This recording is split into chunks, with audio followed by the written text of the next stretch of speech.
Bonjour à tous et à toutes les amis, j'espère que vous allez bien. Je suis super content de vous retrouver aujourd'hui sur la chaîne J'alimente ma santé. Alors je vais vous faire une petite présentation en mode vidéoconférence un petit peu.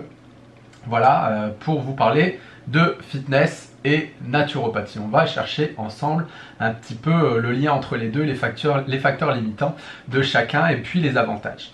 Alors je me présente pour ceux qui ne me connaissent pas, je m'appelle Pierre Amann, donc je suis animateur de deux chaînes sur YouTube sur le sport, la santé et le bien-être, de blogs, de groupes sur Facebook.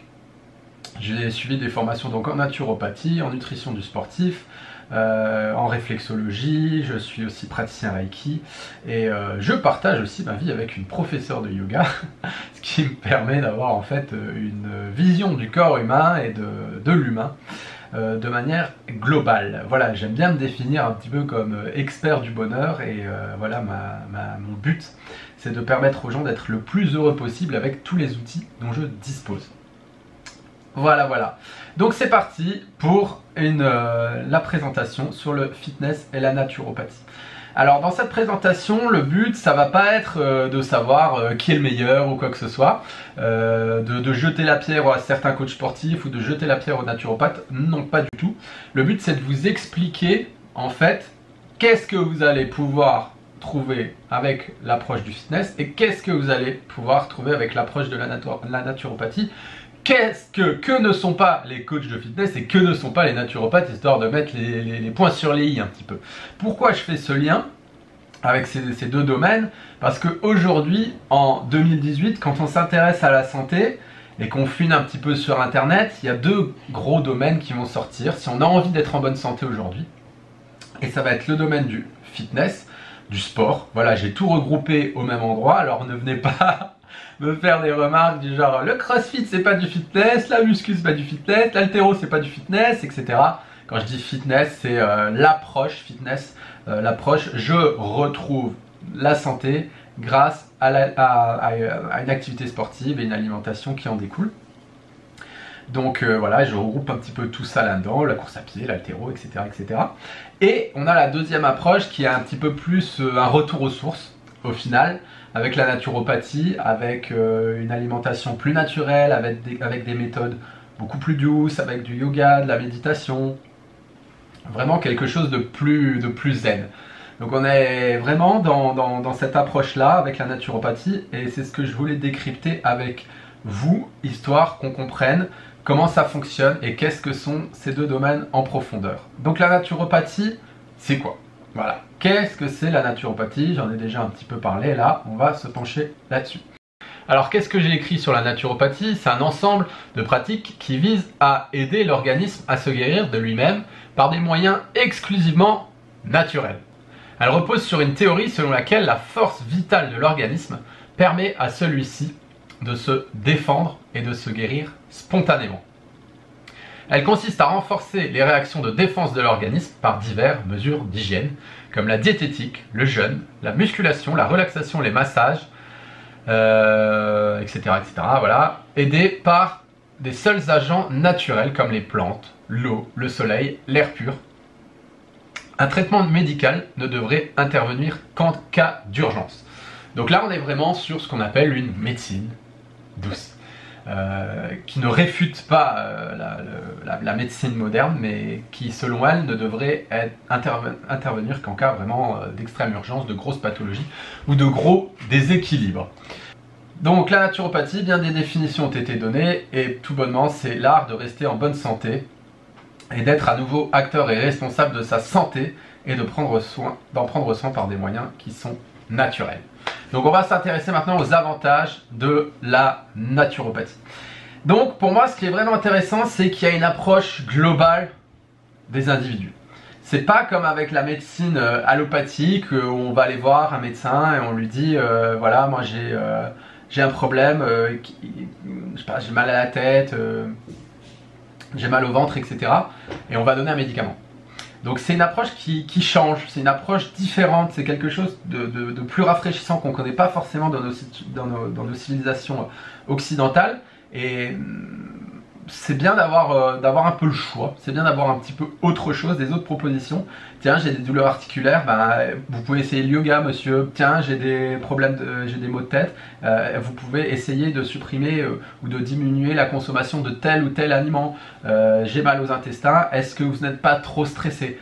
C'est pas je vous donne un médicament, je vous donne quelque chose d'extérieur pour aller mieux. Donc ça, c'est vraiment intéressant et ça, c'est quelque chose qui change et qui permet vraiment une autre approche pour aller mieux, pour un mieux-être.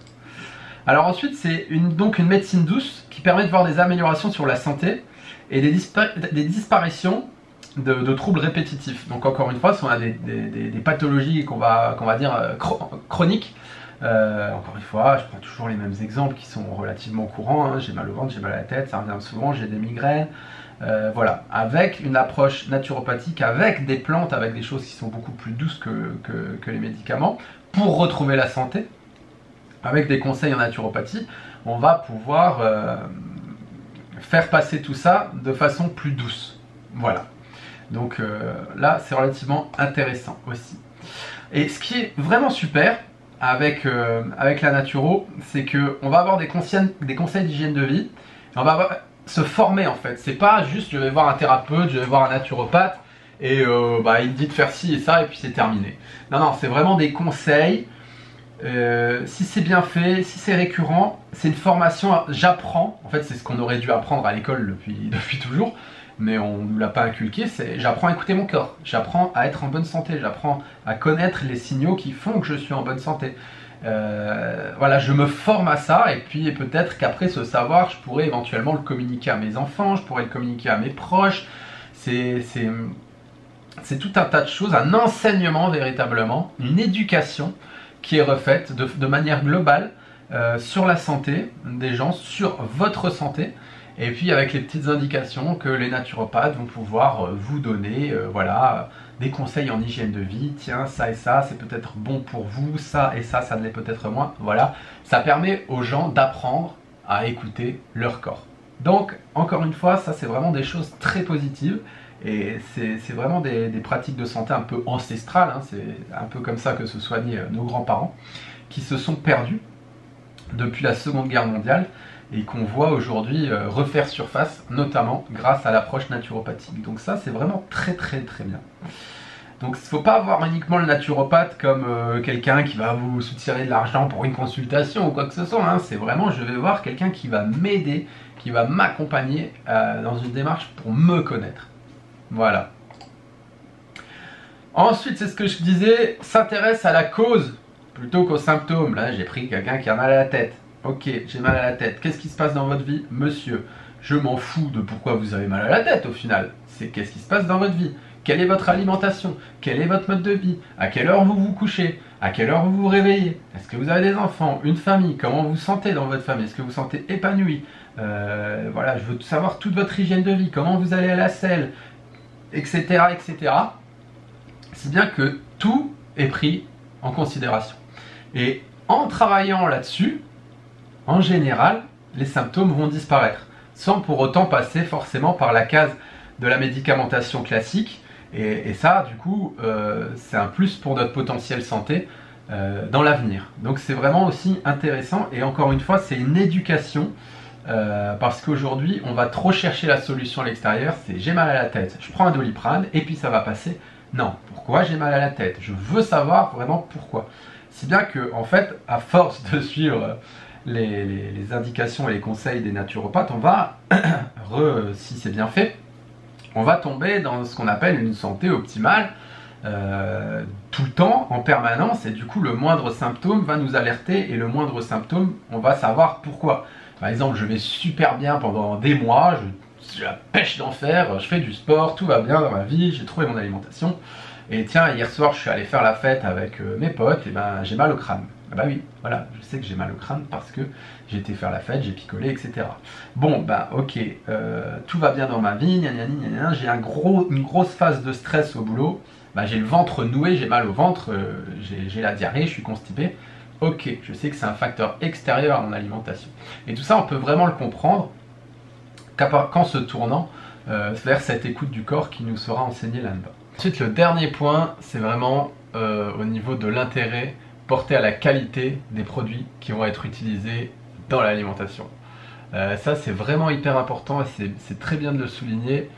Les naturopathes, les thérapeutes dans cette vibe, les nutrithérapeutes vont vraiment chercher la petite bête, vont être très pointilleux par rapport à la qualité des aliments. Le poisson, il faut que ce soit vraiment un certain type de poisson qui ne contient pas de pesticides. Ils sont branchés de métaux lourds, ils sont vraiment branchés là-dessus et ils pourront vous dire avec précision quel aliment choisir.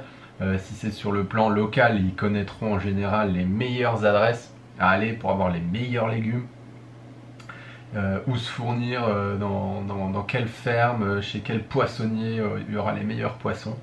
Et ça vraiment ce travail de renseignement aussi, parce que c'est une étude constante qui est nécessaire pour savoir quels sont les aliments qui sont bons pour notre santé ou pas, sur tout ce qui est perturbateur endocrinien, sur tout ce qui est additif. Ils sauront aussi très très bien vous renseigner et du coup on va pouvoir gagner des points sur notre capital santé grâce à ça. Vraiment avoir une alimentation basée sur des produits frais et locaux, ça peut vraiment faire toute la différence. Donc très bon point. Voilà, je crois qu'on a fait le tour pour les avantages de la naturopathie. On va maintenant passer aux inconvénients. La partie un peu moins marrante. Encore une fois, c'est vraiment pas une critique ou quoi que ce soit, c'est juste des remarques que je vais pouvoir faire là-dessus et des facteurs limitants que j'ai pu observer. Alors il faut savoir que j'ai moi-même fait des formations en naturopathie, j'ai pu voir les facteurs limitants qu'il y avait dans ces formations avec mon œil de coach, et puis j'ai aussi accompagné en fait. J'ai eu une vague toute cette année de naturopathes qui sont venus vers moi parce qu'ils se perdaient un petit peu dans l'alimentation et parce que leur formation, aussi complète soit-elle, ne possédait pas toutes les clés pour être en bonne santé. Voilà, et du coup on a travaillé ensemble et très rapidement on a trouvé ce qui n'allait pas, encore une fois, ces facteurs limitants. On les a identifiés et c'est ce que je vais vous dire. Donc en fait, malheureusement, souvent les conseils que vont nous fournir les naturopathes vont reposer sur des dogmes et sur des croyances. C'est pour ça, moi, je ne me dis pas naturopathe, hein, je suis coach, coach de vie, coach en alimentation, voilà. Donc en fait, ces conseils, ils vont reposer sur des dogmes et des croyances. C'est pour ça que j'ai mis des exemples. Bah tiens, Jean-Paul, il a arrêté de manger de la viande, oh là là, qu'est-ce qu'il se sent mieux? Ah, ça c'est typique. Ah là, j'ai mon client, il a arrêté la viande, oh là là, il va super bien. Ou ah bah regardez, dans la nature, les gorilles, ils mangent des feuilles, que des feuilles, et ils sont super musclés. C'est super, hein, je suis entièrement d'accord avec ça, scientifiquement parlant d'ailleurs c'est vrai. Sauf que, est-ce qu'on a comparé véritablement le microbiote du gorille avec celui de l'être humain? Est-ce que des analyses poussées vraiment ont été faites sur l'assimilation des végétaux? On a vu que non, malheureusement. Ces croyances, c'est vraiment des croyances, n'étaient pas véridiques. Et on en a vu les limites. Et du coup, c'est un petit peu dommage. Et je vous ai énuméré les croyances là, donc les régimes végétariens, là j'en ai parlé. Les régimes végétariens, ok, bon bah aujourd'hui on a vu, hein, il y a juste à regarder sur la toile un petit peu les retours d'expérience d'anciens végétariens. Végétaliens, bon il y en a chez qui ça marche très bien, c'est super, mais il y en a aussi chez qui ça ne fonctionne pas. Du coup, ce serait dommage de dire à tout le monde il faut être végétarien, il faut être végétarien. Non, il y a vraiment une étude à faire de chaque individu. Et donc, c'est hyper important de bien comprendre qui peut l'être, qui ne peut pas l'être, et de ne pas mettre les gens dans des dogmes par rapport à ces croyances ou de la culpabilisation, ou de dire vous vous rendez compte, les abattoirs, etc. Voilà, donc là on est vraiment dans du dogme. Donc il faut faire attention à ça. Par rapport à ces régimes, chacun doit se faire sa propre idée des choses. C'est important. Et si on vous conseille un régime végétarien, végétalien, est-ce que ça fait du bien à mon corps? Est-ce que je me sens bien comme ça? C'est pas parce que le naturopathe a dit qu'on doit absolument le faire, ça j'y reviendrai. Donc les régimes sans viande, les régimes sans produits animaux du tout, etc. Méfiance à tout ça. Les modes aussi du sans gluten, sans lactose. Alors c'est pareil, hein, on va nous sortir, ah moi tous mes clients ont arrêté le gluten, ils digèrent tout très bien aujourd'hui. C'est un petit peu le même problème qu'avec la viande au final. Bien sûr, j'ai des problèmes quand je digère de la viande. Quand je mange de la viande, j'ai des problèmes de digestion ou j'ai des douleurs articulaires. Pourquoi? Parce qu'aujourd'hui, la viande qu'on mange est nourrie, ce n'est pas nourri à l'herbe, hein, c'est nourri aux céréales, OGM. Il y a des antibiotiques dedans, même si on vit en France et que les normes européennes sont... Voilà. Il y a quand même des antibiotiques, il y a quand même une nourriture qui n'est pas adaptée aux animaux.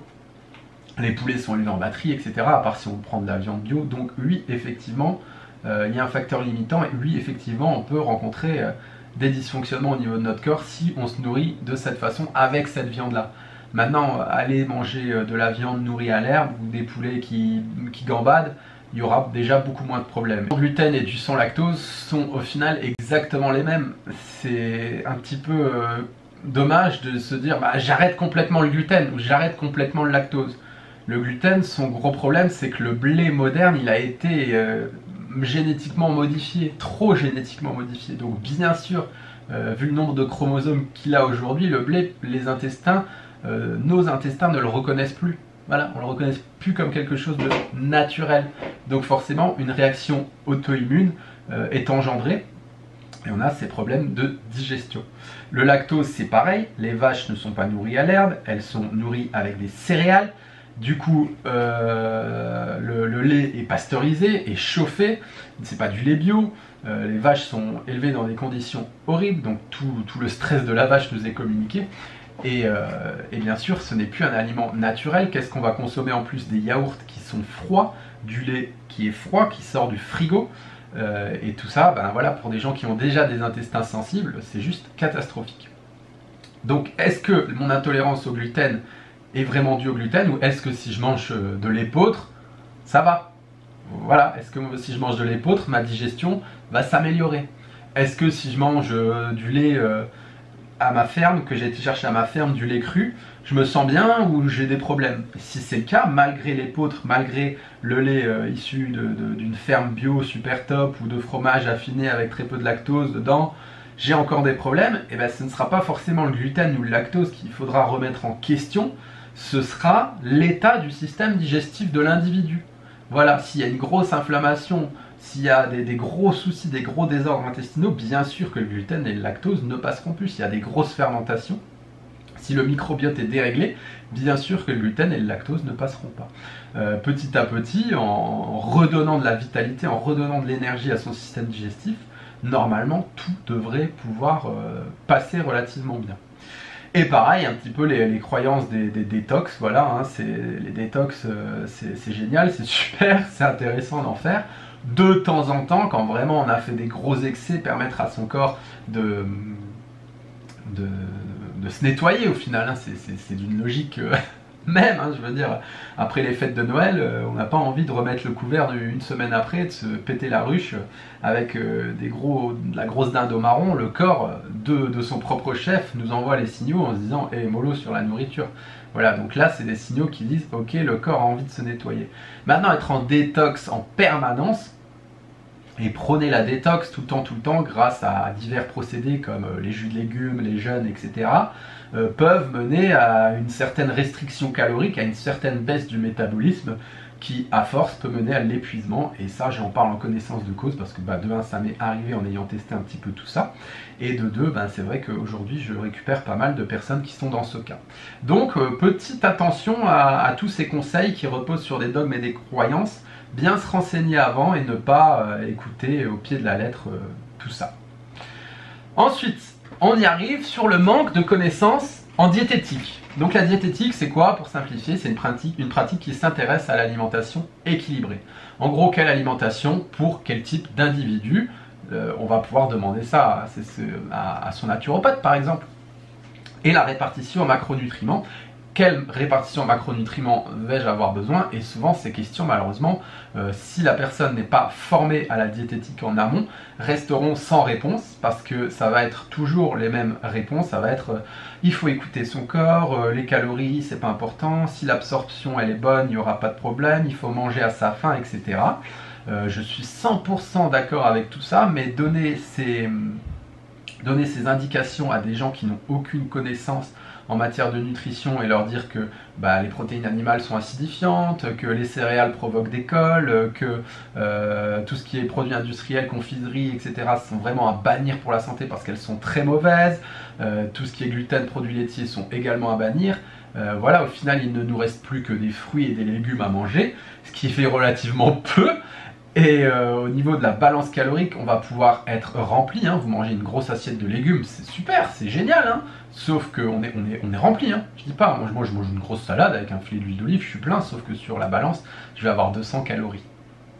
Et c'est là que petit à petit, encore une fois, on peut rencontrer un crash du métabolisme, ce qui est relativement dommage. Et du coup l'alimentation se déséquilibre un petit peu et on arrive sur une fatigue chronique, et encore une fois je parle en connaissance de cause pour avoir récupéré beaucoup de naturopathes dans ce cas, ou d'étudiants naturopathes en tout cas dans ce cas. Donc attention à ce manque de connaissances qu'il peut y avoir vraiment en diététique pure. L'alimentation doit être équilibrée, il ne faut vraiment pas oublier ça. Voilà, qu'on soit dans une approche santé, naturopathique, quoi que ce soit. Nous on fait des tonnes de vidéos là-dessus, comment avoir une alimentation équilibrée, etc. Et tout et tout. Vous pouvez regarder, tout en respectant certains fondamentaux bien sûr. Donc attention à la diététique, très important. Alors c'est ce que je disais tout à l'heure par rapport, voilà j'y reviens. Quelle alimentation pour quel type d'individu? Voilà, selon moi, la naturopathie, elle n'est pas assez individualisée. On n'étudie pas assez le mode de fonctionnement propre de l'individu, de la personne. Pour tout ça, moi j'adore, je m'intéresse plutôt à l'Ayurveda, avec vraiment qui va classifier, qui va vraiment parler de tempérament, beaucoup plus précis que ce qu'on peut avoir en naturopathie. En naturopathie est beaucoup utilisée la pyramide de Marchesso. Donc là, en fait, en gros, on viendrait tous d'un même individu, d'une même morphologie, le musculaire, voilà, le chasseur-cueilleur hyper balèze, qui était super résistant, qui avait une forte vitalité et qui aurait dégénéré au final en soit le sanguin, soit le dilaté, soit le rétracté, dans lesquels on retrouve le sanguin, le digestif, l'obèse, et dans le rétracté, le respiratoire, le cérébral et le nerveux, sachant que plus on descend dans la pyramide, moins on est en bonne santé, et plus on monte dans la pyramide, plus on est en meilleure santé. Et qu'il est aussi possible de régénérer, de remonter les échelons de la pyramide grâce à une activité sportive adaptée, ainsi qu'à une bonne alimentation. Donc il n'y a pas de désespérer, voilà, tout est possible si on fait les choses bien. Toujours est-il que, voilà, c'est pas en allant voir des thérapeutes ou des naturaux dans ce style-là, en disant bon bah voilà, moi je suis digestif, je suis dilaté, digestif ou obèse, comment je dois manger? Bon, il y aura malheureusement, encore une fois je généralise, mais c'est juste, je parle pas de ma propre expérience et de tout ce que j'ai vu. Il n'y aura pas suffisamment une répartition en macronutriments, encore une fois, adaptée. Il n'y aura pas suffisamment d'adaptation personnelle. Ce sera toujours, ah bah il ne faut pas manger trop de protéines, il ne faut pas manger trop de lipides, il ne faut pas manger trop de... Les lipides fatiguent le foie, les protéines acidifient, etc., etc. En gros, manger des fruits et des légumes principalement. Un petit peu de protéines, un petit peu de bon gras, et puis ça fera le taf. Ok, moi je suis nerveux, de quoi j'ai besoin? Ah ben exactement la même chose que le digestif, que l'obèse. Enfin, il n'y a pas suffisamment de personnalisation. Et c'est vrai que pour avoir suivi beaucoup d'études, regardé m'être beaucoup intéressé à l'Ayurveda, et aussi par rapport à la diététique du fitness et tout, je trouve que c'est très limité. Voilà, en tout cas dans mes cours ou tout ça, il n'y a jamais eu une alimentation propre au morphotype. Donc attention à ça, attention à l'individualisation, et faites vous-même vos petites expériences pour vraiment trouver ce qu'il vous faut, et ne vous fiez pas uniquement à ce qui va être dit, ou en tout cas il faudra vraiment trouver vous-même ce qu'il faut pour vous. Voilà, pas juste faut pas manger ci, faut pas manger ça, parce que sinon ça va mener aussi à de la fatigue chronique, à un crash du métabolisme, etc. Ou en tout cas, vous n'allez pas manger ce qui est bon pour vous et ce serait dommage. D'ailleurs, si vous voulez avoir plus d'informations sur l'analyse morphologique, il faut savoir que Céline et Daphné qui est d'ailleurs naturopathe et spécialisée dans l'analyse morphologique, ont fait une formation, voilà, une formation en ligne où justement, de par ce peu d'informations qu'il y avait en naturopathie sur les différents morphotypes, ils ont fait une formation où tout est expliqué, où elles ont décrit une alimentation par morphotype et où elles ont décrit une alimentation vraiment simplifiée. Et voilà, elles expliquent tout de A à Z, c'est vraiment sympa, c'est vulgarisé, c'est accessible à tout le monde. Donc en fait, on va vous offrir 1 heure de formation gratuite. Vous avez le lien dans le descriptif de la vidéo afin que vous puissiez avoir plus d'informations par rapport à tout ça. Alors, ensuite, donc on arrive sur le culte de la régénération par l'alimentation. Donc là, c'est vraiment quelque chose qui est propre à la naturopathie ou à tout ce mouvement en ce moment qui se passe sur les réseaux sociaux, sur internet et tout, le côté un peu healthy, où on va parler de régénération.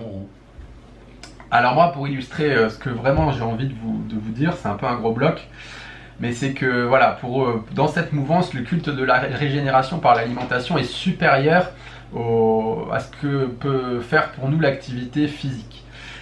Il faut comprendre en fait que l'alimentation, elle ne doit pas être idéalisée. Aujourd'hui, en 2018, on a une alimentation de merde. Il faut dire ce qui est, nos produits, il n'y a plus rien dedans, ils sont vides. En fait, c'est un problème de mauvais carburant.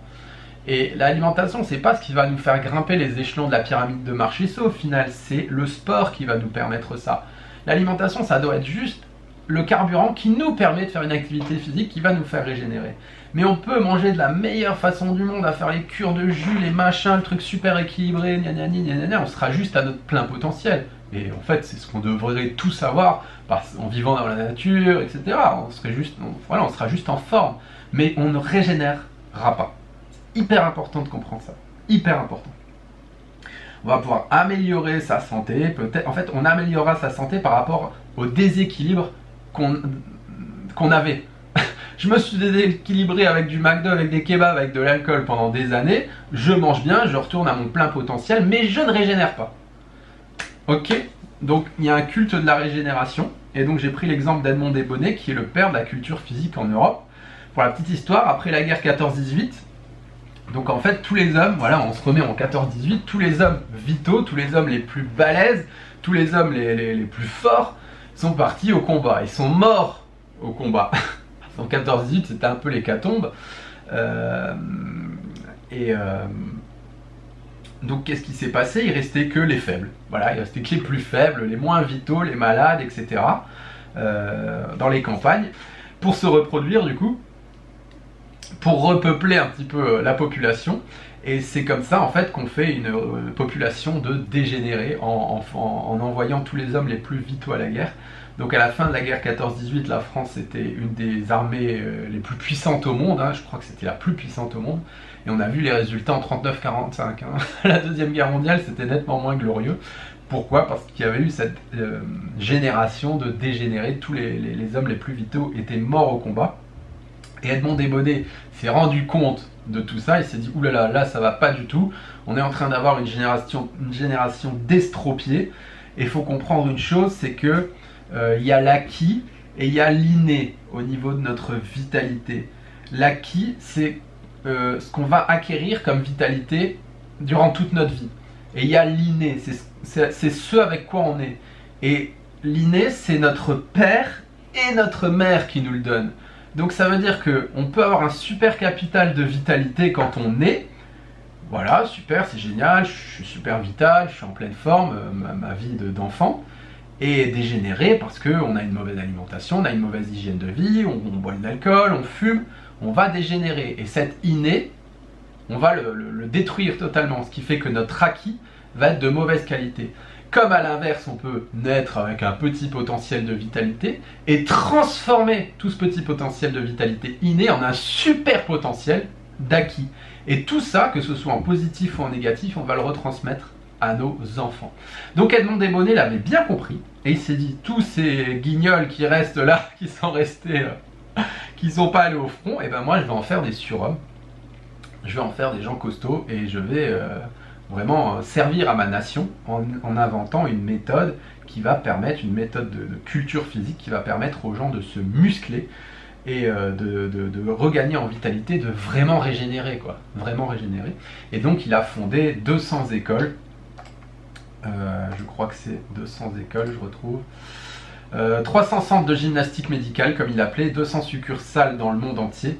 Pour lui, pas de santé sans belle forme, donc je dois façonner la forme. Dès qu'un organe est malade, la beauté du corps décline, car la forme extérieure est le reflet des organes internes. Donc il incite les instances politiques à rendre la culture physique obligatoire dans le cursus scolaire en démontrant la nécessité de s'essouffler, de transpirer pour bien se porter. Il montrera également les dangers de l'obésité, ennemi de la longévité, et créera des exercices pour aider l'élève à se débarrasser de sa graisse superflue et le remplacer par des muscles.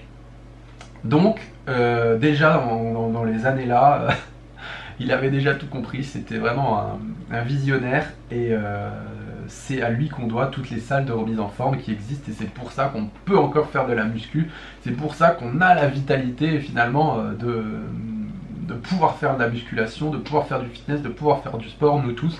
Donc merci Edmond, franchement c'est grâce à toi.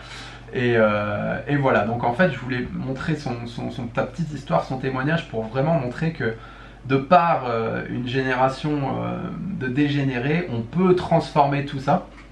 Et c'est ce qui se passe aujourd'hui.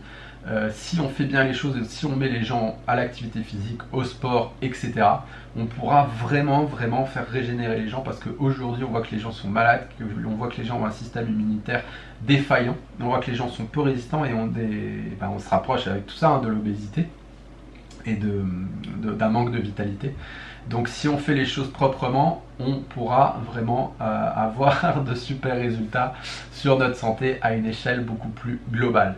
Voilà, j'en ai terminé pour la première partie et puis je vous attends tout de suite pour regarder la seconde partie dédiée au fitness. Allez, c'est parti!